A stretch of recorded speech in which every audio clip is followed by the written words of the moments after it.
Okay, let's talk about buying a used car. It's kind of like a high stakes treasure hunt, right? You could walk away with an amazing deal, or you could drive home in a total nightmare. So today, we're going to give you the map to find the treasure and avoid the traps.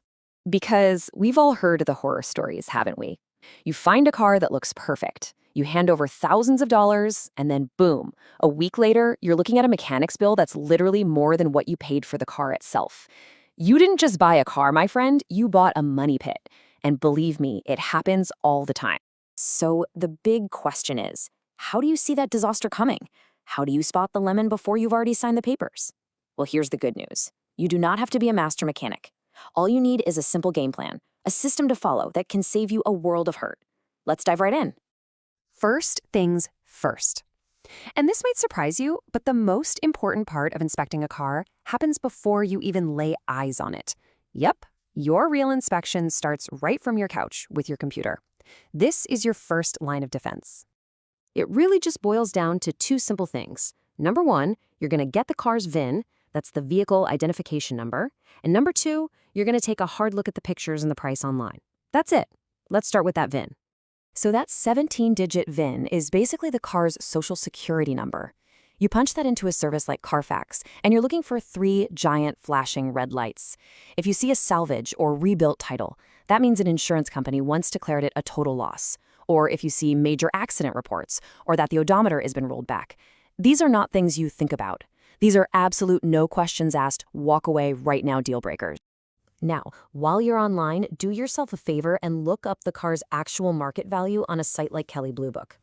Look, if the seller is asking for thousands less than what every other car like it is going for, that's not you getting lucky. That's a huge warning sign. Trust me, there is always a reason for a price that low, and it's never a good one. All right, so you've done your homework, and the car checks out online. Now it's time to actually see it in person. And here's the rule. Always, and I mean always, meet during the day in bright sunlight on a perfectly flat piece of ground. You'd be amazed at the dents, dings, and bad paint jobs that shadows and slopes can hide. For this part, you're going to become a detective. Your mission? Find evidence of a bad repair job. Get low and look down the side of the car. Is the reflection in the paint smooth or is it wavy? Does the color on the front fender perfectly match the door? Look really close at the paint surface. If it's bumpy, like the skin of an orange, that's a bad sign. Check the black rubber seals around the windows for little paint specks. That's called overspray.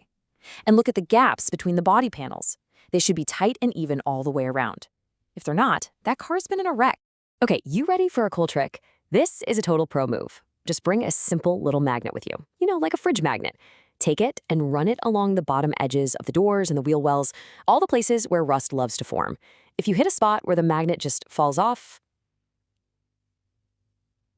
congratulations, you've probably just found Bondo, a cheap body filler that's used to hide some serious damage underneath.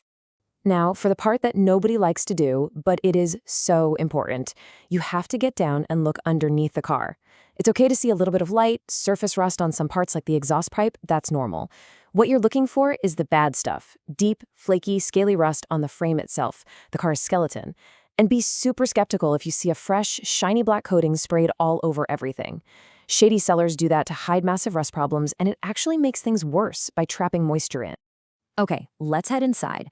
The very first thing you do when you open that door is use your nose. Seriously. Take a big whiff. If you smell anything musty or like mildew, that is the #1 red flag for a flood-damaged car. Pull up the floor mats and feel the carpet for any dampness. Then, yeah, this part's a little tedious, but you gotta do it. Sit there and test every single button. The windows, the locks, the radio, the USB ports, all of it. And of course, the big ones. Crank the AC to make sure it's ice cold and turn up the heat to make sure it's hot. So if the car has made it this far, congratulations. But now it's time for the final exam, the test drive. And I'm not talking about a 5-minute trip around the block. You need a solid 30 minutes behind the wheel. You need to drive it on slow city streets and get it up to highway speeds to really see how it performs under pressure. Before you even put it in drive, turn the radio completely off. You need your ears for this. As you're driving, feel the steering. Does it pull to the left or right? When you step on the brake, do you hear any grinding or feel any shaking in the pedal or steering wheel? Pay close attention when the car shifts gears. It should be smooth. You don't want to hear any loud clunks or feel any weird hesitations. These aren't just little quirks, okay? These point to potentially thousands of dollars in repairs. So you're back from the test drive. You're done, right? Not quite. Don't turn the car off just yet. Pull it forward a couple of feet from where you parked it and take a look at the pavement. Driving the car heats everything up and puts the system under pressure, which can expose leaks that you wouldn't see on a cold engine.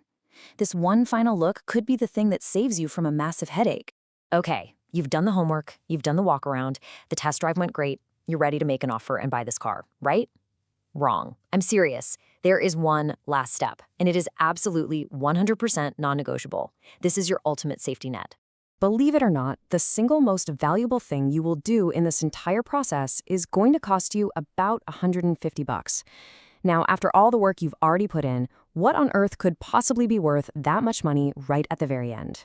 That is what it costs to get a pre-purchase inspection from a good, independent mechanic that you trust. They can put the car up on a lift and see things you just can't, like hidden rust, a cracked frame, or slow fluid leaks. They have tools to check the real health of the engine. Think about it. This isn't an expense. It's the cheapest insurance policy you will ever buy against a $5,000, $6,000, or even $10,000 mistake. And if a seller ever says no to you getting an inspection, you don't argue, you thank them for their time, and you walk away. Period. When you really boil it all down, this whole thing, from checking the VIN to that final mechanics report, it's all about one thing: confidence. It's about protecting yourself and your hard-earned money. So before you sign on that dotted line, just take a second and ask yourself a simple question. What is your peace of mind really worth?